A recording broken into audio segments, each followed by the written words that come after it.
Hello everyone, welcome back to another episode of r/ProRevenge. In today's episode, neighbors refused to be quiet, so I played the long game and made them move out. I will send them home. Before we get started, make sure to subscribe so you will never miss a video. So let's get started. Neighbors refused to be quiet, so I played the long game and made them move out. A few years ago I got hired at a job in a big city with expensive rent. I slept on my brother's couch for a few months while I struggled to find a place, but eventually found someone in an old building who wanted to get out of their rental agreement. The apartment was pretty close to work and in a nice area, so I took it, almost too good to be true. It didn't take long for me to realize I made a big mistake. The building was old, and the walls were made of plaster. Any sound reverberated like crazy. I could hear people cough and sneeze like they were standing in my place. What's worse, I shared one of these thin walls with my neighbors, who were absolutely fucking insane. They just would not shut up. I would hear a man and woman argue constantly, often until 2 or 3 in the morning. And by arguing I mean literally screaming and shouting and throwing things against the wall. When they weren't arguing they were always just loud, shouting and whining at each other like little kids constantly. Pretty much the quintessential toxic, obnoxious couple. And the shit they would argue about was so stupid. I remember hearing an argument about whose turn it was to steal shampoo from the drugstore. One time the boyfriend decided to yell "The Bible says what the Bible says" over and over again for some reason. Almost every day it would be something different and uniquely annoying. The first real incident happened when I was woken up by screaming and banging against my wall at 1 a.m. I did what I usually did, blasted Kenny G through my speakers at the wall until they shut up, but this time it didn't work. The banging got louder so I stopped the music, but then it got worse and sounded like a fight.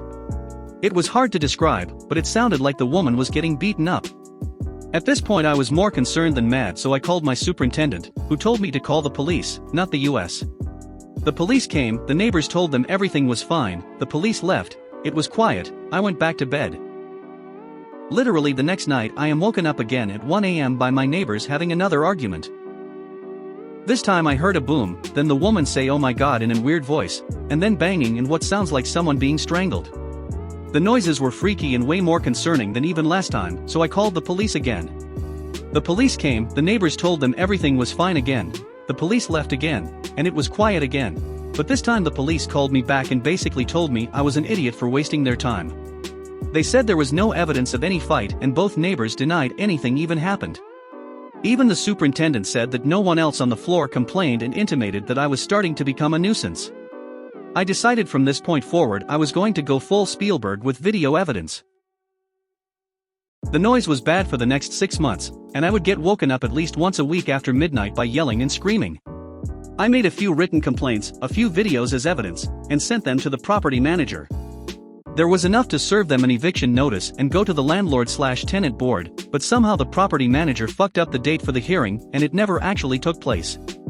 Thankfully the noise stopped anyway, for now, so I assumed the neighbors finally got the message and would be quiet from now on. I didn't fight for another hearing because the eviction notice gave the neighbors an opportunity to be quiet, which they sort of did. As an aside, the video evidence I gathered during this time was beautiful. I was pleasantly surprised that my phone was very good at picking up their voices. It got to the point where I would get excited when I was woken up in the middle of the night, because I would run out into the hallway and film their door and room number as the noise blasted out and echoed down the hall. I gathered some damning, unambiguous evidence, pure gold, and it was all timestamped at around midnight or 1 a.m. But because the hearing got cancelled I didn't get to present my evidence, at least not yet. For a few months, everything was reasonably okay. They were still loud as fuck during the day. And there were a few times after 11 p.m. on weeknights where I went to their door and asked them to keep it down, but other than that things were mostly better, and I was starting to be able to relax in my place for once. Yet again it was too good to be true. One day around 2:30 in the afternoon I start hearing this weird, high-pitched screeching coming from my neighbor's place. And it doesn't stop for hours. I'm sitting on my couch trying to figure out what it is. It sounds like a giant fucking tropical bird moved in next door. Well, it turns out, after all the shit we went through a year ago with the noise complaints and eviction notice, my neighbors decided it would be a good idea to get a dog. And of course these obnoxious assholes couldn't just get a quiet, normal, well-behaved dog. They had to get a completely untrained, 4-month-old, tiny, yappy Pomeranian that was incapable of being quiet. This thing would yap and screech and bark over and over and over every day for hours. While I'm still coming to terms with how miserable my life is about to become, I get a note under my door. On it, my neighbor writes that she just got the dog as an emotional support animal for her mental health, and asks the whole hallway to please try to tolerate the noise. Fuck that shit. I'd already been living next to and listening to these neighbors scream at each other for over a year. They were confirmed fucking morons, two insane, toxic assholes in a mutually abusive relationship. I knew with certainty that they weren't capable of taking care of this dog properly, and the noise situation would go to complete shit. And regarding the mental health, I was going through my own troubles during this time, in part due to lack of sleep, and was seeing a therapist. The last year of complaints should have made it clear to anyone that noise was a problem for me, especially getting woken up at night. Of all the things this neighbor could have chosen to help their mental health, they chose the most obnoxious thing possible. They knew getting a loud dog was going to be a problem, and they did it anyway. It was time for war. I realized if I wanted this noise to stop, or to be even taken seriously, I needed a mountain of evidence against my neighbors. I researched the evictions process and everything that was required. I checked the forms my superintendent would have to send out for an eviction notice. I read threads on Reddit about slumlords and neighbor disputes. It became clear to me the only way to win was to be religiously disciplined both in gathering evidence and refusing to retaliate. No more Kenny G. I became a noise complaint monk, taking a vow of disciplined log-taking, and relying on mantras like shut the fuck up. Shut the fuck up. Once I submitted my first written complaint, things got bad. My neighbors flipped out when they realized I was complaining again. I heard stuff like of all the apartments IN-WE have TO live next to this fucking guy, for a few days. Then the loud arguments in the middle of the night started all over again. And one of the neighbors got into the new habit of slamming their chest of drawers against my wall at 2 a.m. The barking also got much worse. The emotional support animal letter said that the barking would get better once the dog was trained, but from what I could hear my neighbors' methods of training began and ended with screaming at the dog just like they screamed at each other each day. No. Bad dog, be quiet, shut the fuck up, came through my wall in new and varied combinations every day. And every time an argument started between my neighbors the dog would always join in, even in the middle of the night. The constant level of noise was insane. For over a year, L logged every instance of yelling, shouting, and barking coming from my neighbor's apartment. It didn't matter if it was after 11 p.m. or not at this point, I was trying to demonstrate how I can't get peace at any time of day. And when I say every instance, I mean I had minute-to-minute logs of every loud noise and every word I heard from my neighbor's wall. If I was woken up in the middle of the night it went in the log. If I heard the dog bark from 12 p.m. to 1 p.m. on February 2nd it went in the log. If I heard someone yell you peed on the floor again, FUCK, at the dog it went in the log. Honestly it sucked and made me almost lose my fucking mind, but by the time I was done I had pages and pages of notes. Obviously written logs wouldn't be enough. I already had a decently fat stack of video evidence to demonstrate the true character of my neighbors, but I needed current evidence if there was going to be another hearing. Fuck Spielberg, now I was Coppola in the heart of darkness. I got more videos of screaming and shouting coming out of their door. I got videos of banging and barking against my shared wall. I got videos of screaming, shouting, banging and barking all at the same time or in any combination. I had amassed a war chest of video evidence to be deployed at the next available hearing, but I was getting war weary. At this point I was like 6 or 8 months into the complaints process, and I could barely take it anymore. I was getting woken up like 2 nights a week and would be a zombie at work. I complained about my neighbors at work often. I was finding it harder and harder to keep myself from blasting music, or banging on their wall, or kicking their fucking door down. But I managed to stay strong, and I followed the eviction process like it was my religion. I sent in a second written complaint, then a third which resulted in an eviction notice, which gave the neighbors an opportunity to be quiet. This time they didn't give a fuck, if anything they were louder than ever before. I was looking for other places to move into when I finally get good news from the property manager, there's a hearing date. There was light at the end of the tunnel, but once the neighbors heard about the hearing date they did everything they could to fuck me up. There were no attempts to stop the barking anymore, it was constant. The screaming matches were back in full force, and when they started yelling and screaming, the dog would go nuts. It was just an insane amount of noise. And the drawers were ridiculous. Honestly, I never expected the slamming drawers to be that bad, but they easily eclipsed the barking and the shouting. They would slam and slam and slam the drawers over and over again against my wall. And because of the plaster, it would boom boom boom and echo through my whole place. These assholes were definitely doing it on purpose. 3 days before the hearing date, I go to bed at 9:45 p.m. At 10 p.m. I'm still not asleep, but I'm startled by boom boom of the drawers. I log it and go back to bed. At 11:30 p.m. I wake up to boom boom boom again, and I'm pissed off. It takes me half an hour, but I fall asleep again. Then at 12:45 a.m. boom boom boom boom, there it is again. I call my superintendent, tell her what's going on. The super calls them and tells them to stop. I fall back asleep. Then at 1:30 a.m. boom boom boom, I wake up super fucking angry. It's obvious they're doing this on purpose to piss me off before the hearing and get a reaction out of me. I call the super again and go back to sleep again. Then at 2:45 a.m. boom boom boom, I can't take it anymore. I scream, do it again. Do it again. I lost it, I couldn't help myself. My discipline broke. My superintendent calls me and tells me my neighbors just said I yelled a death threat through the wall. What the fuck? And that they're calling the police. What the fuck? Everything just feels fucked now. I can't sleep, so I just wait until morning. No police show up and I go to work. I realized I couldn't even stay at my place anymore until this hearing was over, so I went back to my brother's couch for the next 3 days. Finally, the big day arrives. I gather my evidence. Over a year of meticulously logged noise complaints, 6 instances of video evidence, I cherry-picked the gold out of 20 good ones. The previous eviction notice the neighbors received, for written noise complaints, including the 2 from the previous eviction notice, a letter from my coworker about poor work performance due to lack of sleep, and even a letter from my therapist about how my neighbor's excessive noise was affecting my mental health. I got there and met the property manager and superintendent, who were there with the owner of the property management company and a slick-looking lawyer. I handed the lawyer all my evidence. I gave him a USB stick with the videos.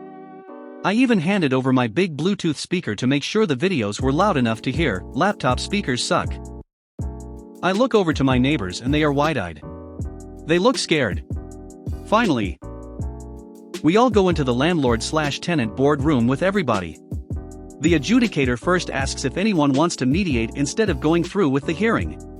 My neighbor's hand immediately shoots up. I say in front of everybody I don't want to mediate, but apparently it's not up to me, and the lawyer takes me aside. The lawyer tells me if it goes to mediation, the neighbors and the property management create an agreement, e.g. no more noise at X o'clock, and if that agreement is broken once it results in an immediate eviction.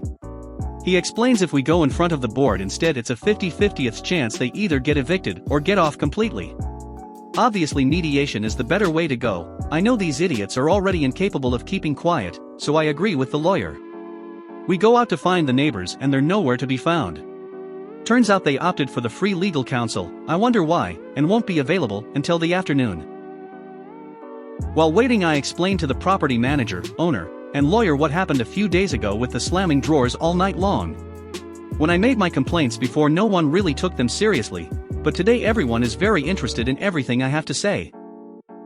The afternoon comes, and I'm excluded from the mediation meeting because it's between the neighbors, the lawyer, and the owner. I can't hear what they're saying, but I can hear my neighbors yelling and shouting from inside the room, so I know it's not going well for them. Everyone leaves the room and the lawyer comes up to me. He tells me the mediation failed, the neighbors refuse to change their behavior and won't accept any terms. The lawyer says they have to go in front of the adjudicator again, but by now it's almost the end of the day. I wait another hour or two and everyone comes out. I see my neighbors leave as the lawyer comes by again and explains. Apparently, after the mediation failed, the property management owner offered my neighbors 2 months rent-free if they agreed to move out in 2 months. The neighbors agreed, but when they all went in front of the adjudicator, the neighbors changed their minds and said no. And apparently a second offer was made, which they said yes to, and then no again, all in front of the adjudicator. They ended up running out of time, and the adjudicator cut the hearing short and said it would have to be resolved in a second hearing. I was disappointed, but the lawyer assured me that because of how capricious and insane my neighbors behaved during the hearing, they would almost certainly be evicted during a second hearing. I was dismayed that it wasn't over, but hopeful the end was coming soon. I also felt vindicated. It was finally clear to everyone that my neighbors were actually insane, and I wasn't just making this up. The next 2 months weren't as bad as before. I continued my long steady march of logs and videos. But the noise definitely let up, especially the drawers. One day near the end of the second month I started to hear insane barking. It would not stop. It went on for hours and hours and hours. I called the superintendent to complain when they told me it was probably because the neighbors were moving out today. Yes. Ha ha ha. Finally. Apparently she couldn't tell me earlier because of privacy reasons. As they were moving out I blasted "Nah Nah Hey Hey Kiss Him Goodbye" on loop, put in some earplugs, and took a 2-hour bath. My apartment is quiet now, and I can finally sleep. It wasn't exactly the satisfying crushing blow I wanted, but my discipline paid off, and now I can live in peace. I will send them home. I've written out and boldened the acronyms that apply to this story. I use Boost for Reddit, which does not support messaging. I am installing Reddit to message the mods so I can reply to the comments. I didn't expect this to explode like it did. Thank you all for your support. CNA Certified Nurses Aid in Long-Term Care Facility, LTC. I'm a night shift supervisor, position unique to this company, in a nursing home. My shift is 6 p.m. to 6:30 a.m., and there is always an issue between day shift and night shift. Always. I've been doing my absolute best to help day shift and ease some of the tension between the two shifts. A couple weeks ago, we were short-staffed. Like, 1 certified nurse's assistant/aide on each of our 4 halls, and 2 nurses between 4 halls short-staffed. I told my staff to do the best they can. The important thing is having these residents up for breakfast. If you can do vitals, great. If not, oh well. Day shift can do them. Day shift strolls in and one of the day shift certified nurse's assistant/aides says to me, "Everybody better be up since vitals aren't done." I whipped around and told her in a very stern tone. There were only 4 of us last night. Next time we're that short, are you willing to come in at 4 a.m. to help? Pikachu face. The day shift supervisor arrives and this is where my great idea enters my brain. I can't help but cackle like an evil witch inside as I see her walk in and set down her stuff. I patiently wait until she turns to me and says, "How was your night?" We're at the nurse's station and I tell her. There were only 4 of us last night, so I told them to focus on getting residents up for breakfast. Okay, thank you. We can do the vitals, that's no problem. Also, it's against company policy to steal time, to be on the clock when you're not working? Yes, but everyone knows that. The next time I hear day shift come in here and accuse night shift of not doing anything, I'm sending night shift home for stealing time. Now, I've been at this facility 6 years and 5 of those years was spent on the Alzheimer's/dementia unit. I have a reputation of being thorough and using company policy to my advantage. They knew I wasn't kidding, and I guess word spread because it was the last time I ever heard day shift say anything like that. The following night I came in, I let night shift know to tell me if they ever make that claim again so I can send everyone home. If they're not busy, they don't need to be here. And since you're all super certified nurses assistants/aides, do it yourself. If you made it to the end of the video, thanks for watching. Don't forget to like, subscribe and share, and we will see you in the next video.